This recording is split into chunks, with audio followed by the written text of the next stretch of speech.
Freakonomics.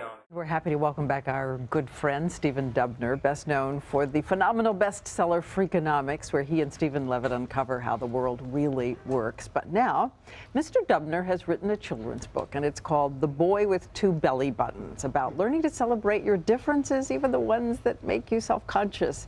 So we went to the source and asked some experts about what makes them unique. What's special about me is I lost my tooth 3 days ago. I can swim underwater. I speak Arabic and English. I'm a great dancer.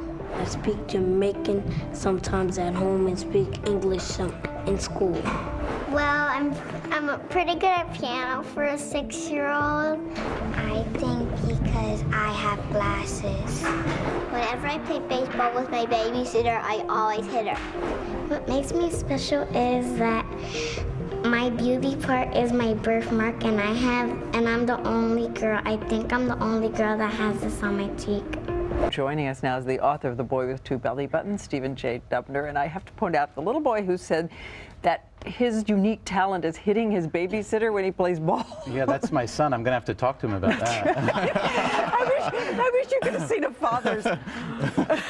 I think he meant hit her with a batted ball, not on I'm thinking. You're thinking I'm that. hoping. Anyway, this is dedicated, of course, to Solomon and to your daughter. Yeah, the boy in the book, the boy with two belly buttons, his name's Solomon, which is my real son's name. And the baby in the book, so Solomon is a little boy, he has two belly buttons. He doesn't know it's unusual until he gets a baby sister. When I first wrote it, she was just a baby, but then I had to name her Anya, which was my real daughter's name, because Anya saw the book and she said, "Why is Solomon in there and I'm not?" Pardon? Yes. What am I? Yeah. Two belly buttons? Where'd you come up with that? You know, when you're a writer, whether you write songs or, you know, stories, whatever, things come into your head unbidden. And most of the ideas are horrible and you throw them away. And a few of them are interesting and you invite them to stay. And this just came as it did. It was a story that I began to make up for my own kids. And the message was, you know, secondary. I didn't set out to write a book about a message of being unique and how that can be good. It was the story that came into my head and I liked it. We should say that he goes in search of other people's belly buttons and other creatures' belly buttons, including the turtle who has 0. Yeah. But read us a passage. Solomon went to the swimming pool where he looked around at all the tummies.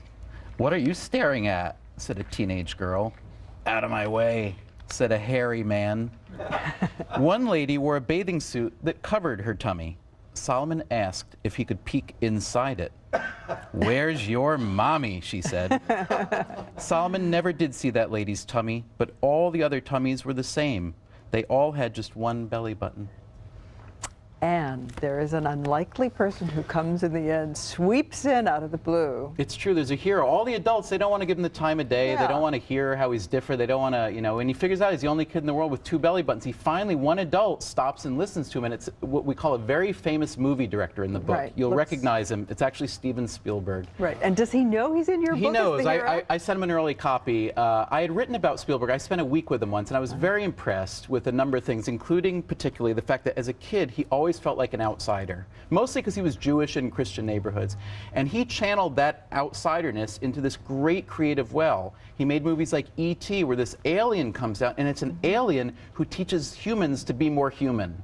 And that, I think, is a lovely sentiment, so I loved having him be the hero of my book. Right. Well, now, as the author of Freakonomics, what do you really know about what teaches kids to celebrate their uniqueness? What does really work statistically? Well, you know, self-esteem matters a lot. And what we do know about self-esteem is that negative reinforcement from parents pretty much doesn't work. So if you want your kids to feel good about themselves, and you do, because you want them to feel good about themselves, but also it's hard for kids to be good to other people if they don't feel good about themselves. So negative stuff from parents really does break down kids. I'm not saying you should falsely build them up, but you should try to figure out ways to let your kid think that he or she is special and unique and wonderful, and you know that will pay big dividends. So address the beyond. thing they're worried about, but put a narrative around it in which it is part of what celebrates a narrative life. is a great idea, because you know the message of this book, if there is one, is that different does not equal bad. Everybody's different in some way. If you look hard enough, we all feel like an outsider in some way. Turn those lemons into lemonade.